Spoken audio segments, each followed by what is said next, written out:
Okay, the next complication is infiltration and extravasation. These occur when the fluid or medication infuses into the tissue around the vein instead of entering the venous circulation. It typically occurs as a result of an accidental vein puncture from a needle, dislodgement of the catheter from the vein, or leakage between the catheter and the wall of the vein. Infiltration involves the substance that's not a vesicant, and extravasation involves a vesicant. Normally, your vesicant substances is going to be your chemo. Sometimes there are other things, but infiltration is a non-vesicant, extravasation is a vesicant. Signs and symptoms of infiltration include swelling, pain, coolness to touch.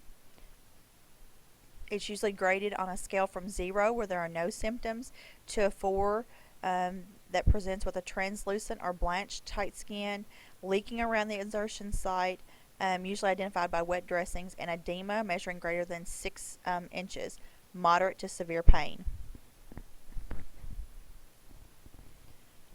When you identify that an IV has infiltrated, you stop the infusion immediately and remove the catheter. Removal of an extravasated IV varies, depends on the substance being infused.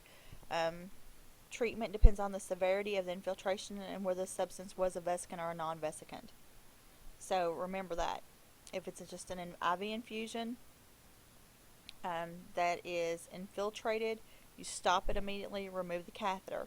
If it's an extravasation, depends on the substance, and then treatment depends on the severity and whether it's a vesicant or non-vesicant. The next complication is fluid overload, and that occurs when fluids are given at a higher rate or at a larger volume than the child's system can absorb or excrete. It's potentially the most severe complication of IV therapy in PEDS patients. It can occur very rapidly and can be life-threatening. Signs and symptoms of fluid overload include edema, dyspnea, hypertension, weight increase, a third heart sound, and crackles in the lungs.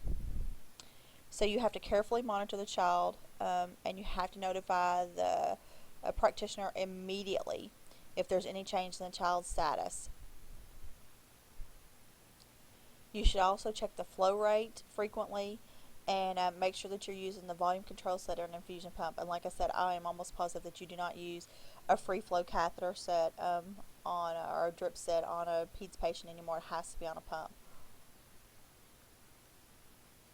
And that's again the importance of those assessments that you're going to do, including the vital signs and listening to lungs, because you may hear wet lung sounds before you hear anything else or before anything changes, depending on the child. The next complication is allergic reaction, typically caused by antiseptics used to cleanse the site, the dressings that are applied to the site, or the tape which is used. Sometimes the children are also allergic to the materials used in the manufacturing or packaging of the catheters. Most of the reactions are local inflammation, redness, possibly a rash. If they've previously been exposed to the allergen, anaphylactic shock is possible, although it is rare. It's difficult to predict an allergic reaction or how the child will or if the child will experience one.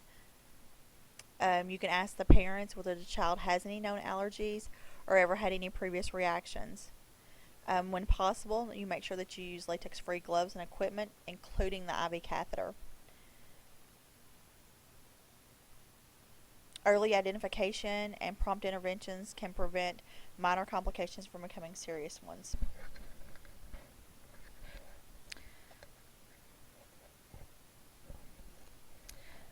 Sometimes it's possible that the child's not going to have a peripheral IV, that they're going to have another one, such as an intraosseous infusion, a PICC, or an umbilical vesical catheter. So if they have an intraosseous infusion, it's usually performed in an emergency. It's necessary to provide resuscitative fluids, medication, and bloods until a vein can be accessed.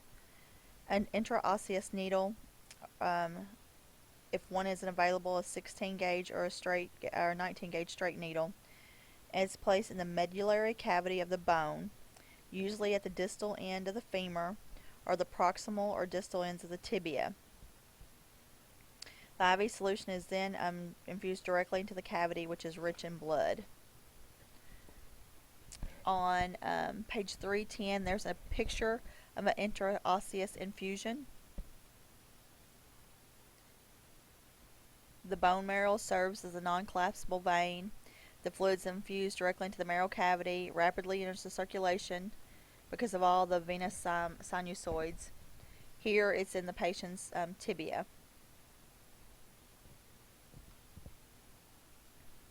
A PICC line is inserted percutaneously into a peripheral vein. The tip resides in the lower one-third of the superior vena cava. It's indicated for intermediate to long-term IV therapy. It's used for antibiotics, pain medications, chemo, and other vesicants, TPN or hyperosmolar solutions or blood products.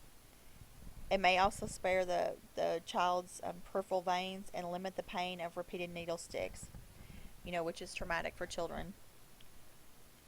Another reason to use a PICC line is they're associated with fewer complications in infants and children.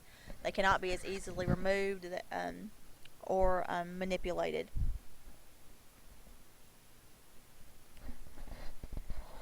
In general, you want to maintain good blood flow around the catheter. Encourage that you use the arm where the PICC is, as usual, rather than guarding it. In very active children, there is a greater risk for breaking or dislodging a PICC, and immobilization of extremity may be necessary in the kids that are your ADHD kids. An umbilical vessel catheter is inserted into a neonate's umbilical artery or vein for IV therapy if necessary. It's commonly used for taking frequent blood samples, providing direct arterial blood pressure measurements, and administering fluids or meds. It's contraindicated in neonates older than 7 days, in those that have abdominal wall defects, necrotizing enterocolitis, peritonitis, or vascular compromise in the buttocks and lower extremities.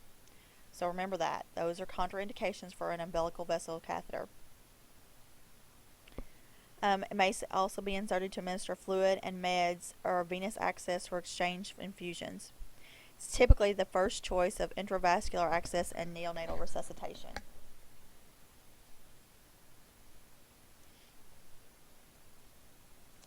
On page 311, there's like a little review section about the reasons, calculating fluid needs, different things, site selection. So that's good for you to review, and then there is a little quick quiz that you can take as well. But that wraps up pediatric IV therapy. So I'm going to end this one now, and then we'll start geriatric IV therapy with the next section.